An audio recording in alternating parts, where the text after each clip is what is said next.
وزارت مذہبی امور و بین المذاہب ہم آہنگی نے عازمین حج کو دوران حج اہم احتیاطی تدابیر کرنے کی ہدایت جاری کر دی تاکہ انہیں سفر حج کے دوران کسی بھی مشکل یا پریشانی سے بچایا جا سکے۔ جاری کردہ ہدایات میں کہا گیا ہے کہ حجاج کرام اپنے خیموں، ہوٹلوں اور دیگر اہم مقامات کی تصاویر محفوظ رکھیں تاکہ راستہ یاد رکھنے میں آسانی ہو۔ اس کے علاوہ اپنا بینک کارڈ، شناختی کارڈ اور اپنی تصویر بھی موبائل فون میں محفوظ رکھنے کی تلقین کی گئی ہے۔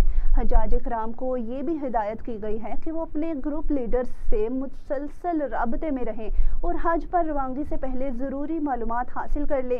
کسی بھی قسم کی ایمرجنسی پیش آنے کی صورت میں متعلقہ اداروں اور حج آپریشن روم سے فوری رابطہ کیا جائے تاکہ بروقت رہنمائی اور مدد فراہم کی جا سکے۔ وزارت مذہبی امور نے مزید کہا ہے کہ احتیاطی تدابیر پر عمل کر کے حجاج کرام اپنے مقدس سفر کو مزید محفوظ اور آسان بنا سکتے ہیں۔